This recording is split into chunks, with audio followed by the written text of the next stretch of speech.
Hyderabad Safilguda railway station సమీపంలో అక్రమ మద్యం రవాణా చేస్తున్న ఇద్దరు నిందితులను ఎక్సైజ్ పోలీసులు అరెస్ట్ చేశారు.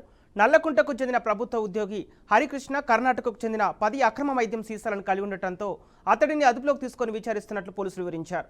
ఇక మరో నిందితుడు రఘునాథ్ రెడ్డి నుంచి ఢిల్లీకి చెందిన మద్యం సీసాలతో పాటు కొన్ని విదేశీ బాటిళ్లను కూడా స్వాధీనం చేసుకున్నట్లు చెప్పారు.